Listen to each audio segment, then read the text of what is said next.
عندي سؤال ونفسي تجاوبوني عليه انتوا الاتنين. لما انا هجيب كل ده انتوا هتجيبوا ايه؟ والله يا ابني هي دي شروطنا ودي طلباتنا.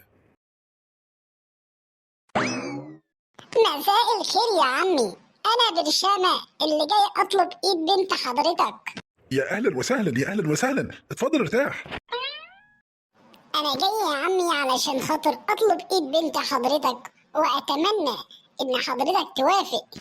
طبعا طبعا يا ابني انا موافق، بس احنا عندنا شروط. وانا موافق يا عمي ان شاء الله على كل شروطكم، بس عايزكم تراعوا ظروفي.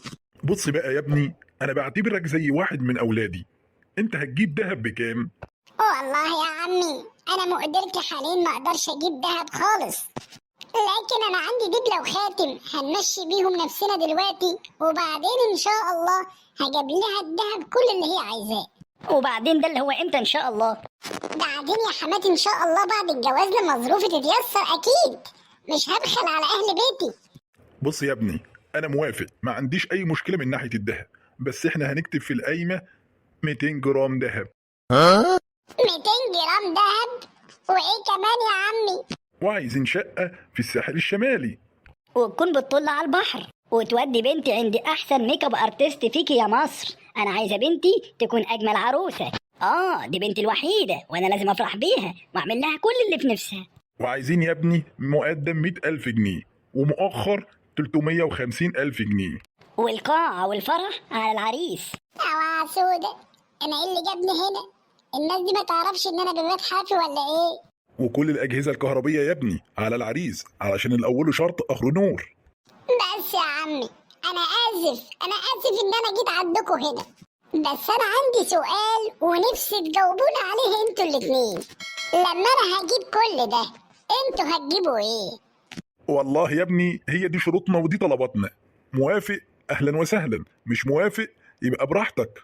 لا طبعا مش موافق انكم تيجوا عليا في الطلبات وتيجوا عليا بالقوي كمان، ده ما يرضيش ربنا.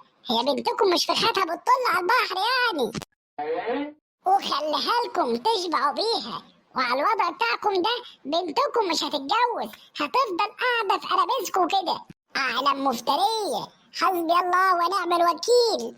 ومن غير سلام يا عمي، علشان انتوا ناس ما ينفعش معاكم السلام. ده باين عليه عيل قليل الادب. الحمد لله ان انا ما وافقتش. ايه يا برشامه، هو انت سبتني ومشيت ليه؟ انا كان لازم امشي على طلبات ابوكي دي، محدش هيوافق عليها. ابوكي بيعاملك على اساس انك الملكه حتشبسوت، ده الملكه حتشبسوت ما بتطلبهاش الطلبات دي كلها. برشامه انا بحبك يا ستي وانا بحبك والله، وجيت لك لحد باب البيت، بس اهلك بالطلبات دي وبالشروط دي بيعجزوني. انا ما قصرتش وعملت كل اللي اقدر عليه. قال لي نكتب 200 جرام دهب في القايمه، قلت مفيش مشكله، لكن عايز شقه في الساحل الشمالي وعايز مش عارف ايه وابصر ايه. انا ما بقتش عارف اهلك دول بيرفضوني بس بالطريقه ولا دول عايزين ايه بالظبط. برشامه، معلش استحمل، احنا عايزين نكون مع بعض. استحمل ايه ولا ايه؟ انا مش عارفه اقول لك ايه يا بنت. انا مرتبي في الشهر مش معدي 3000 جنيه، اجيب كل ده منين انا؟ لا وقال ايه امك بتقول لي؟ قال انا عايزه بنتي تروح عند افضل ميك اب ارتست في مصر. لا الحكايه ناقصه امك، بتزيد الطينه بله. يعني انت هتسيبني يا برشامه بعد كل الفتره دي اللي قضيناها مع بعض وهتسيبني؟ بص يا بنت الناس، انا عملت اللي عليا وجيت لحد باب بيتكم ودخلت وقعدت مع ابوك واتكلمنا، لكن الظاهر كده ان ابوك وامك دول شايفين لهم شوفه تاني. انا ما عدتش راجع بيتكم تاني، وبالطلبات دي احنا مش هننفع مع بعض ومش هنكون مناسبين مع بعض. سلام.